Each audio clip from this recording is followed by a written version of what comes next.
Eid special একসাথে দুটো পাকা আমের রেসিপি নিয়ে হাজির হয়ে গেছি। আশা করি রেসিপি দুটোই আপনাদের অনেক ভালো লাগবে। চলুন তাহলে প্রথমে নিয়ে নিলাম 1 পিস আম ও 1 বাটি সুজির আটা। এদিকে আমটাকে আমি কেটে নিব। আপনারা চাইলে পাউডার সুজি বাড়িতে সহজে করে নিতে পারবেন। সুজিটা মিক্সারে কিংবা পাটায় গুঁড়ো করে নিলে তৈরি হয়ে যাবে সুজির আটা। এবার একটা চামচের সাহায্যে আমের খোসা থেকে আমটুকু তুলে একটা মিক্সারে দিয়ে আমের পিউরি তৈরি করে নিব। যাদের বাড়িতে মিক্সার নেই তারা হাতের সাহায্যে কিংবা চালনির সাহায্যে আমের জুসটা বের করে নেবেন, তাহলেই হবে। এদিকে একটা মিক্সিং বোল নিয়ে নিলাম।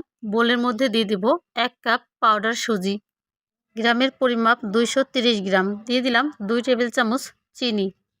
আপনারা চাইলে চিনি স্কিপ করতে পারেন। দিয়ে দেব 1 টেবিল চামচ গুঁড়া দুধ, সাথে দিয়ে দেব স্বাদ মতো লবণ। এবার দিয়ে দিব আমের পিউরি। 2 টেবিল চামচ রেখে পুরোটাই দিয়ে দিবেন। দিয়ে দিব উষ্ণ গরম পানি। যে বাটি মেপে সুজি দিয়েছি সেই বাটি মেপেই দিয়ে দিলাম উষ্ণ গরম পানি 1 কাপ। এখন আমি একটা হ্যান্ড উইচ দিয়ে মিশিয়ে নিব ভালোভাবে।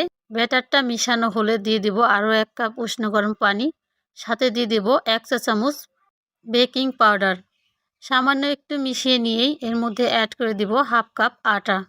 আমি এখানে সাদা আটা ব্যবহার করেছি, আপনারা চাইলে ময়দাও ব্যবহার করতে পারেন। এবার একটু ভালোভাবে মিশিয়ে নিতে হবে, আর আটাটা কিন্তু দিতেই হবে। আমার এখানে শুকনো উপকরণ লেগেছে 1.5 বাটি আর পানি লেগেছে 2 বাটি। অনেকের ক্ষেত্রে অনেক সময় পানি একটু বেশিও লাগতে পারে। এবার ব্যাটারটা 10 মিনিট রেস্টে রেখে দিলাম। এদিকে কড়াতে নিয়ে নিচ্ছি 250 গ্রাম উষ্ণ গরম পানি। তার মধ্যে দিয়ে দিলাম 2 টেবিল চামচ গুঁড়া দুধ। এবার চুলায় জালটা ধরিয়ে দিব।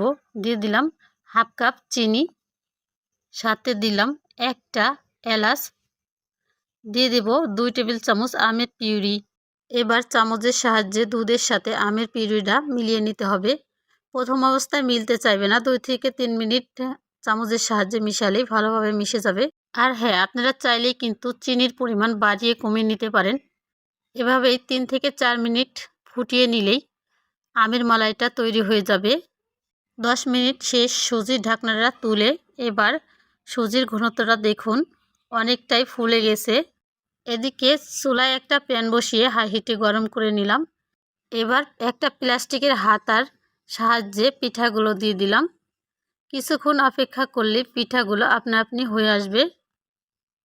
অবশ্যই চুলার আঁচ মিডিয়াম টু হাই হিটে রাখতে হবে। আমের পিঠাগুলো হয়ে আসছে, তুলে দেখাচ্ছি। দেখুন, নিচে একদম পুড়ে যায়নি, উপরটাও ভালোভাবে জালিদার হয়েছে। দেখুন, আপনাদেরকে দেখিয়ে দিচ্ছি। এভাবে সবগুলো পিঠা তুলে নিলাম। আপনারা চাইলে পিঠাগুলো বড় বড় করেও তৈরি করতে পারেন। দেখুন, আমি দেখিয়ে দিচ্ছি। আমার মনে হয়েছে বড় করে পিঠা তৈরি করলে বেশি ভালো হয়। দেখুন কতটা সুন্দর হয়েছে। সম্পূর্ণ পিঠা তৈরি করে চলে আসলাম। আমার সম্পূর্ণ পিঠা রেডি। এবার আমি কিছু পিঠা রসের মধ্যে ডুবিয়ে দিব। এবার আমের মালাইয়ের মধ্যে কিছু পিঠা দিয়ে দিচ্ছি। আপনারা চাইলে সম্পূর্ণ পিঠাও আমের মালাইয়ের মধ্যে দিয়ে দিতে পারেন। সেক্ষেত্রে মালাইটা আরও বেশি করে তৈরি করবেন।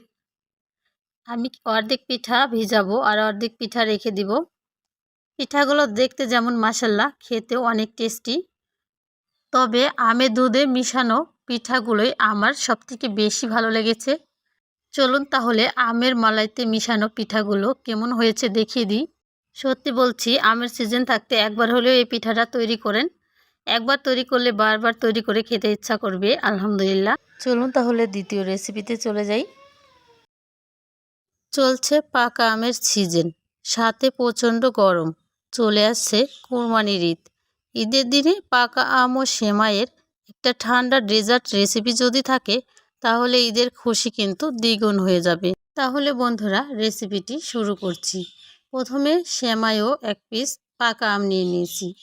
পাকা আম আমি এখন সাইড দিয়ে ভালো করে কেটে নিলাম। এবার একটা চামচের সাহায্যে আমগুলোকে খোসা থেকে আলাদা করে বাটির মধ্যে দিয়ে দিচ্ছি। এক এক করে সম্পূর্ণ আম তুলে নিয়ে তারপর একটা মিক্সারে দিয়ে আমি স্মুথ একটা পেস্ট তৈরি করে নিব। যাদের বাড়িতে মিক্সার নেই তারা আম থেকে যেভাবে হোক রসটা বের করে নিবে। এদিকে চুলায় একটা ফ্রাই প্যান কড়া দিয়ে তার মধ্যে দিয়ে দিলাম 1 টেবিল চামচ সাদা তেল।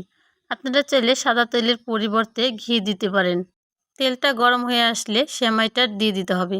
সেমাইটা এখন মাঝারি আঁচে 2 মিনিট ভেজে নিতে হবে। সেমাইটা ভাজা হয়ে গেছে, এবার সেমাইটা চুলা থেকে নামিয়ে নিতে হবে। আবারও চুলায় একটা প্যান বসিয়ে দিয়ে এর মধ্যে দিয়ে দিলাম 1/2 লিটার পানি।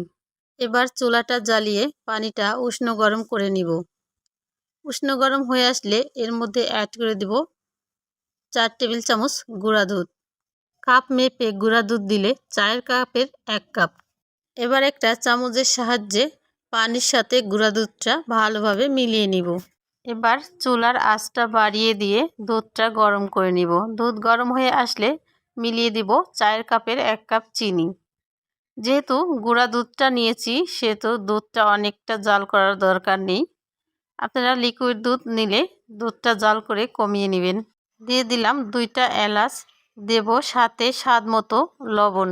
মিষ্টি জাতীয় খাবারে লবণ দিলে মিষ্টির স্বাদ পারফেক্ট হয়। এবার দুধটা 2টা বলক দিয়ে নিব। দুধটা ফুটে আসলে দুধের মধ্যে দিয়ে দিব আগে থেকে তৈরি করে রাখা আমের কাত।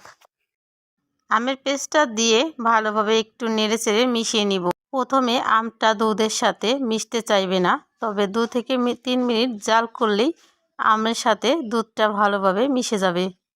আমের সাথে দুধটা ভালোভাবে মিলিয়ে নিয়ে এর মধ্যে থেকে এলাচগুলোকে তুলে ফেলে দিলাম। এবার এই আম দুধের মধ্যে মিলিয়ে দেব সেমাইটা। এবার নেড়েচেড়ে সেমাইটা দুধের সাথে মিলিয়ে দিব। এই রেসিপিটা খেতে এতটা টেস্টি হয়, একবার বাড়িতে ট্রাই না করলে আপনারা বুঝতেই পারবেন না। অবশ্যই একবার হলেও ট্রাই করে আমাকে কমেন্ট করে জানাবেন রেসিপিটা আপনাদের কেমন লাগলো। এবার মাঝারি আঁচে জাল করে নেব 4 থেকে 5 মিনিট। এবার আমার সেমাইটা রেডি। চুলা অফ করে ঠান্ডা করে নিব। ঠান্ডা করে সেমাইটা আমি বাটিতে ঢেলে নিয়েছি।